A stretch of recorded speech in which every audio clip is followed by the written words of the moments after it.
When my daughter was in grade 10, she's now 5th year in university, I sat her down to tell her that I was transgendered. And the first words out of her mouth was, "Dad, you're the last person on earth I would have thought was transgendered." When people said, "Why shouldn't you lose your kids? Why should you be any different than us?" I looked at them and I thought, but my kids love me. My kids really love me. And they were right. It wasn't any different.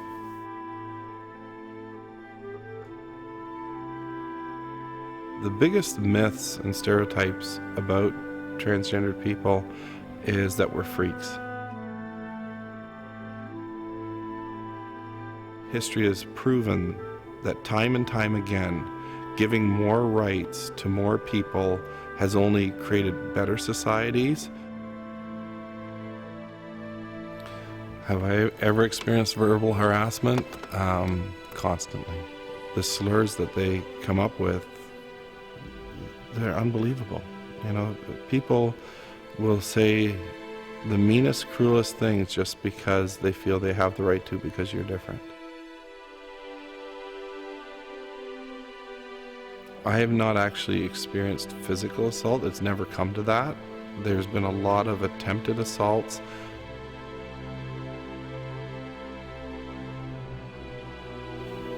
I thought suicide would have been an easier way to fix everything. I suppressed it for 46 years, and I'll tell you, I was more suicidal then. They asked me at one point, like, "Why do you want the surgery?" And I said, "Really?" I said, "I don't want to die in this body. I don't want to spend eternity in this body."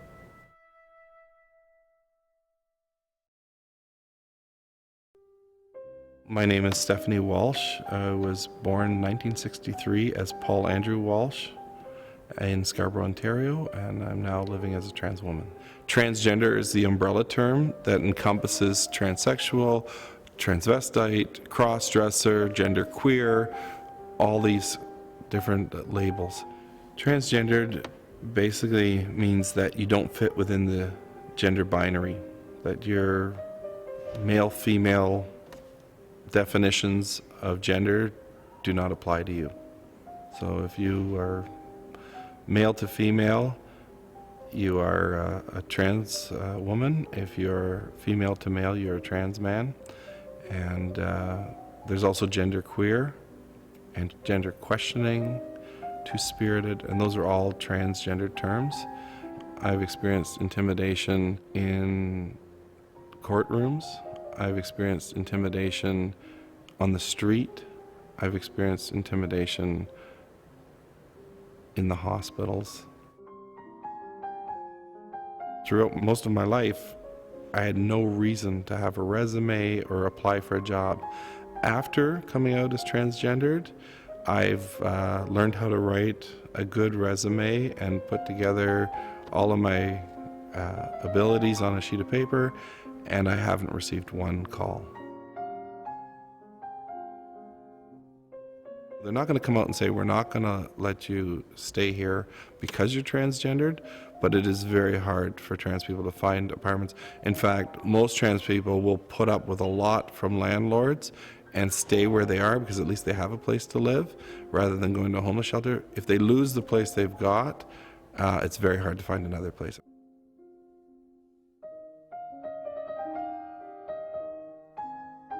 The media stereotypes transgender people in simple things where they choose to make that an issue. We saw that with the attacks recently, where the arrest of a person in the Canadian Army, where the media made the front page all about women's undergarments that he was wearing and sort of tried to draw a connection that this part of his life was a major contributing factor to the violence that happened. This is what people see, and this is what they believe. We lose all respect and all credibility because of the way we look. What people don't realize is in 1969, Stonewall was led by the trans people, actually.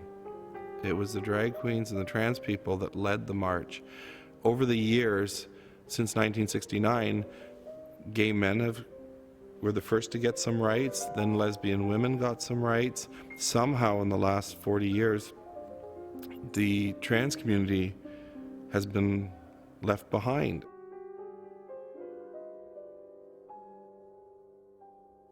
I was born into a young immigrant family. I have 3 brothers and a sister. Growing up on a farm in Mount Albert back in the 70s was not an easy life. As the oldest son of a farm family, we did a lot of the guy things. I was driving tractors, cutting firewood, building stuff, chasing cows, riding motorcycles, all the regular farm stuff. Saturday mornings, we always cleaned out all the barns, and we would make those competitions, racing, who could, do it the fastest, loading up hay wagons, who could throw the bale 1 layer higher, chasing the cattle. Like, quite often they break out of their paddock and they're out there getting into the corn or into a field they're not supposed to be. So there's a lot of adrenaline times. There was stuff we did as brothers on the farm that were unique to us, and it was our thing, and which was really cool. My mother did teach me a little bit of needlework. At one point we did some rug hooking and little crafty stuff, so that was nice. But for the most part, it was alpha male stuff. The family farm was a simple way of life, and you took pleasure in the simple things. It was different, but it was a lot of fun. I turned 6 in 1969, and it may have been that the news was covering Stonewall, that I knew that I saw something there that I identified with. I think I knew to hide myself even at 6 years old. I knew I was different, and this wasn't normal. Girls looked a certain way, and boys looked a certain way, but prior to that, I didn't even realize there were girls and boys. I think at 6 years old, with school and stuff, you became more aware. I soon started taking my older sister's hand-me-down dresses. I remember going out of my way to take this yellow dress out of the hand-me-down closet, and that was my first dress, but I knew enough to hide it. Like, it was not something that I asked my mom. I literally stole the dress and would only put it on if nobody was home. And your adrenaline would be pumping. Like, you would be very nervous that if somebody came back, you'd quickly have to change. If my dad would have found out, it would have not been good. I started going through puberty, and I realized that I was different than all the other boys. Then I started to wonder, am I gay? Am I attracted to the boys? Is that again? And so you start to explore things in your mind.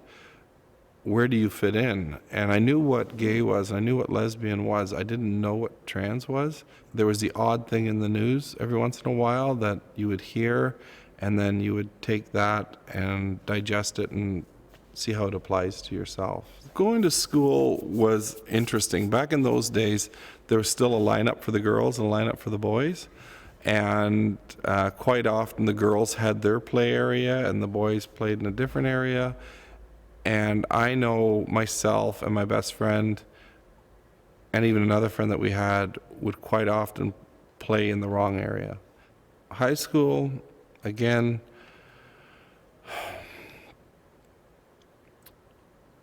you do everything to be cool. You try to do whatever your friends are doing, and you do it for all the wrong reasons, but you want to just blend in and not draw attention to yourself. And it seemed to work. The friends that I had were sort of in the middle somewhere off the radar, and we sort of got away with it. By the end of the 60s into the 70s, long hair was accepted for boys.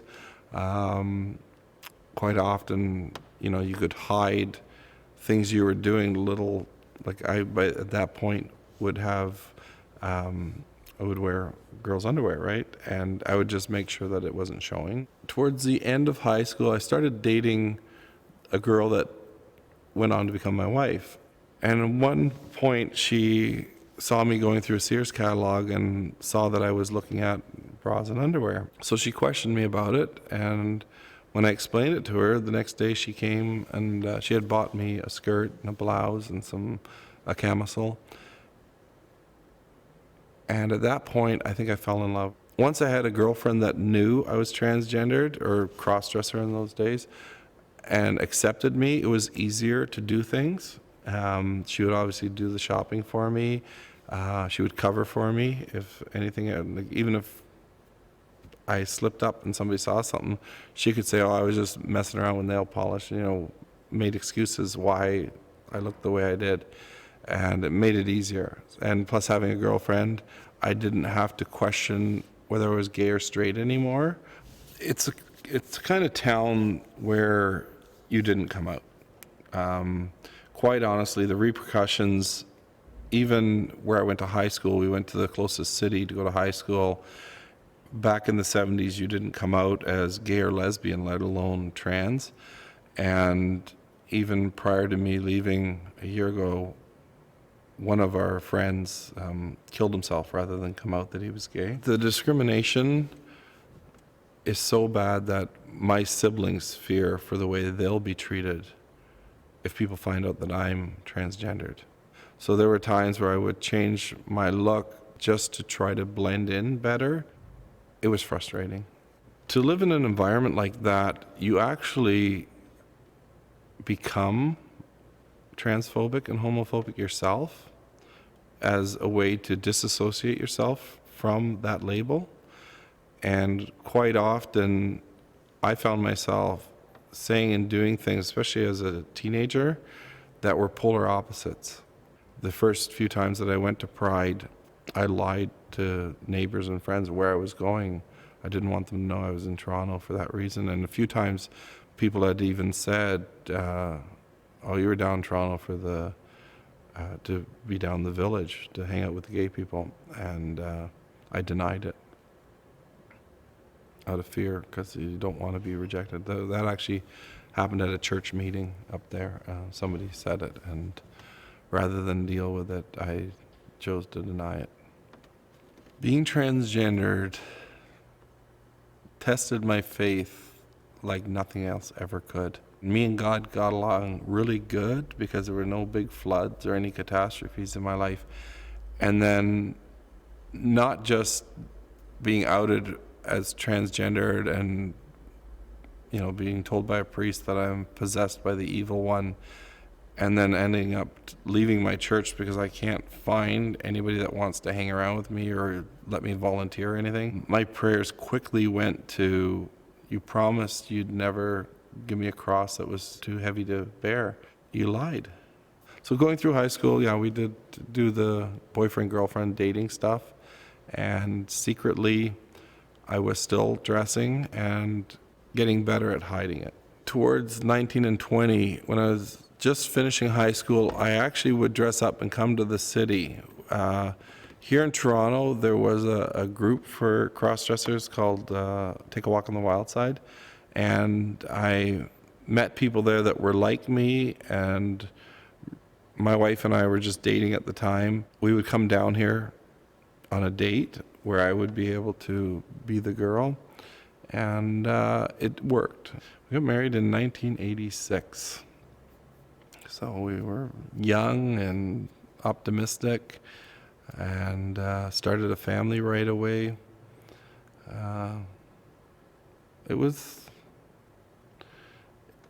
It seemed like a really good life. By the time we got married, I was already a licensed mechanic. I had already bought some land that we were to build our house on later. We were playing the role of a married couple, being adults. Within the home, it was safe. It got to the point where I could dress up anytime at home, and my wife would cover for me, my girlfriend at the time. So if she was there, she could just say, oh, he just went to the bathroom, he'll be back a couple minutes, Whereas if there's no one there to say where you are, everybody's checking doors, especially on a farm. Say the cattle broke out or something's broken, we need you out here right now. If my girlfriend could say, oh, he's just gone to the bathroom, then they would just go back, well, tell him to come out when he is ready. In the end, I just identified myself as a male lesbian, if that even exists. But that would be the only way to explain how I came to terms with who I am and how I feel. How she felt, I'm not sure. I thought she had accepted me for that, but obviously 23 years later, she asked me to make a choice, and she had grown tired of it after all that time. There's a fine balance between killing yourself because of what other people say and do to you, or killing yourself because of the things you do to yourself. And there's a stress that's created from suppressing who you really are that is as bad as the stress of knowing that you're going to get discriminated against. I remember when my children were born, I would feed them and I would hold them right in the hospital. Before they even left the hospital, I felt like I was their mom. And I ran my business from home so I could raise my children. Life was expensive with the kids. I was fixing cars. I was delivering newspapers at night. Having a wife in university, I would schedule my jobs around them. So if the baby would wake up, they would be with me in the shop, or I would be with them in the house.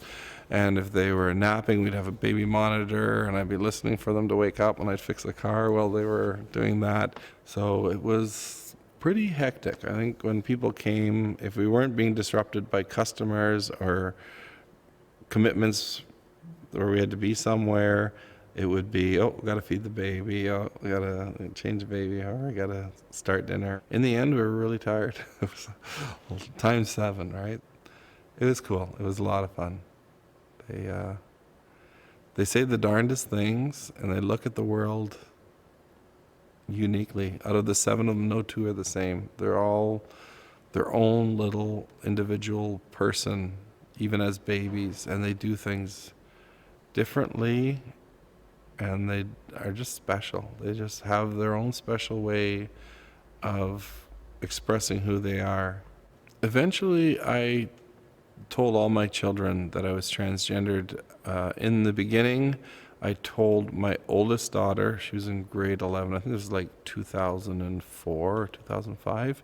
But by 2007, I had taken a course in Toronto at Sherburne Health, Gender Journeys, and they had told me that the younger you tell them, the better, so they don't, if somebody gives them some bad information, they'll already know that my dad is transgendered, so they can process it differently.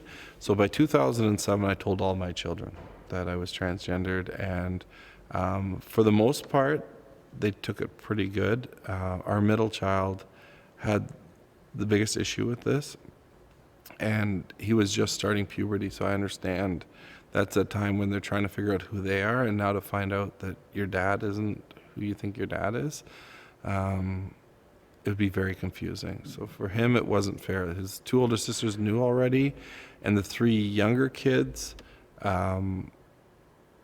they weren't at that stage yet, so they didn't have to process it like he did. For the most part, the kids were pretty good, and the times when they were frustrated, I understand. It's an adjustment, and I think they would have preferred that it not be the way it was, but if that's the way it's going to be, then they would make the best of it, and they're good little, the rest of them are all good allies. So. If you think back to 1990s, whenever the internet came along, prior to that, we had no information for LGBT people, or very little information, and almost nothing for trans people. As I learned more, the first thing that happened was chat rooms. So people would get on the internet and chat, and then once in a while people would talk about the 519 or talk about Sherburne Health, or drop little hints that there's more things going on in Toronto than we know about. And as I heard about Gender Journeys in Sherburne Health, I started to look for more information, and as I pieced together that information, I went down and inquired into joining. The information they had was the best information you could get at that time. There weren't a lot of studies done, so we had a lot of statistics from the United States, but they had access to doctors that could come and speak to us. They had access to different groups. They also created a social network for ourselves so we could talk to each other. And so there was like this place where you could not only get information, But once you'd finished the gender journeys, you could actually be empowered to bring information out into the community to people who hadn't taken the course yet. And in 2009, in the spring, I did attend 2 conferences. These conferences were excellent ways to network, especially when I went to Port Angeles in Washington. There were people from all over the States and all over Canada. And so we brought information from places where it was very safe to be trans, and there were people there from areas where it was dangerous to be, you could be killed for being trans. So there was a huge range of opinions and also different protocols, so to speak, of how to transition depending on how LGBT friendly your area was. I ended up getting voted most inspirational. They had one award, which was amazing because I was very unconventional. I wasn't doing things the way we had thought they needed to be done. And so I was pushing the envelope a little too much. And unfortunately, when I came home, I found that the woman that sent me off was not the same person that received me back into our family. So we left. My wife was encouraging me to go to these conferences and to participate and have a little Stefonknee vacation, And when I came home, right from when she picked me up at the airport, she was furious with me. Within 2 days, she asked me to leave. My oldest daughter just had our second grandchild. She was born a day before I returned. I was all excited to come home and see my granddaughter, and I just found all this hostility towards me from my wife, and even I started to feel it from the kids. And then I realized that I was no longer welcome in my house. And by I came home on the 18th. By May 20th, she asked me to either stop being transgender or leave. And so I started looking for a place to live in Toronto. On the one hand, I guess I'm grateful that I had 23 years with my kids and was able to find this area where we could make it work. But on the other hand, I live with the fact knowing that it was a lie. I was appearing to look a certain way, to conform to society, and in the end, when I was true to myself and I actually stepped outside of that box, I lost 46 years of my life. I became homeless. I didn't know how to be homeless, so I thought suicide would have been an easier way to fix everything. I had a lot of life insurance on me, and so I thought if I kill myself, then the kids will be happy, and I wouldn't have to deal with this anymore. Like, the problem would be solved. I was admitted to the hospital for a couple of weeks for depression, and while I was there, my wife and dad came and took my car away, and so now I was really stranded. When I came out of the hospital, my roommate, I had rented an apartment down here, and the roommate had changed the locks, and so I had lost all my belongings. I found myself in the Gerstein Crisis Center and then a homeless shelter. And within a month of that, I got a call from York Regional Police. They had issued a warrant for my arrest on 7 different criminal charges, all stemming from our separation.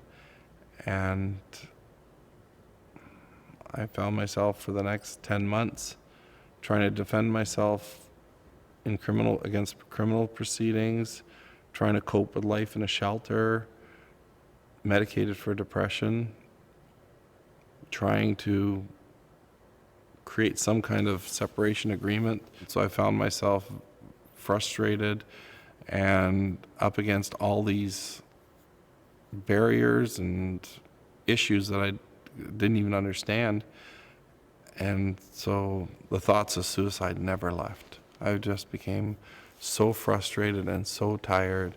So here I was in court, without family, without friends, And in the end, I was convicted of 2 of the 7 charges. I am on probation for 2 years. I had a criminal record on July 16th in 2010. And before that, for my whole life, I'd been a law-abiding, upstanding citizen. My kids are good kids. You know, I came from a good family and I came from a good church. And yet, when push came to shove, it was easier to just forget I exist than to deal with me. People had warned me. Like I went to a lot of conferences. I did a lot of talking. They said, this is going to happen. And, you know, I didn't even think I would lose my children, you know. And people were saying to me, they said, why would it be any different for you than it was for us? You know, why shouldn't you lose your kids? And it hurt me when they said that, because I honestly believed our family was stronger, we would be able to survive this. And it's now been 20 months since I've seen my kids, and my granddaughter, I don't even know her. You know, she was 3 days old when I saw her. They don't know what to tell her. Am I a man? Am I a woman? Am I grandpa? Am I Stefonknee? How do you explain to a little girl, somebody like me? Everything you'd ever hoped and dreamed is now gone, and anything that you ever were isn't remembered. And the things that they're remembering now are not good things, you know? There's all these labels. You know, mental health has its own stigmas. Having a criminal record has its own stigma. Being homeless. Being transgendered. And I promise myself that I won't kill myself.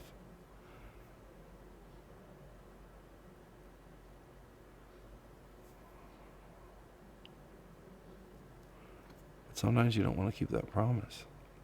If I could see my kids, I think that would make it a lot better. I think if I could have a relationship with my children, I would live for that. But you put them in a place where they end up being judged because their dad is transgendered. And that's not fair to them. So it'd be nice if one day people wouldn't look at us as freaks and punish the people around us for being related to us or knowing us. I think to have a dead father is easier to deal with than having a transgendered father, you know? Just when people say, where's your dad? They can say, he died. People would feel sorry for them. Having a transgendered parent, people hate you. They mock you and they tease you. And maybe that's what they're telling people, is that I'm dead.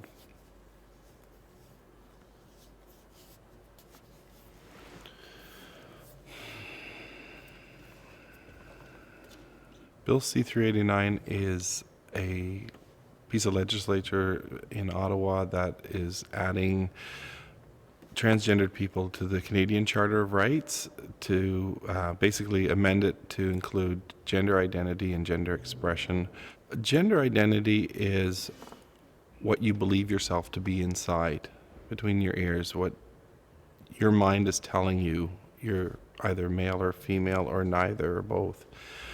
Gender expression is the way you present yourself. To have people stand up in the legislature and in the House of Commons and say that this is a bathroom bill, I'm not surprised. Just in saying or calling it the bathroom bill is the exact reason why we need protection, because they've gone from freak to pedophile to criminal, and they've never taken the time to realize we just need to use the washroom. It's nothing more. It's just everybody does it. Bill C-389 will save lives.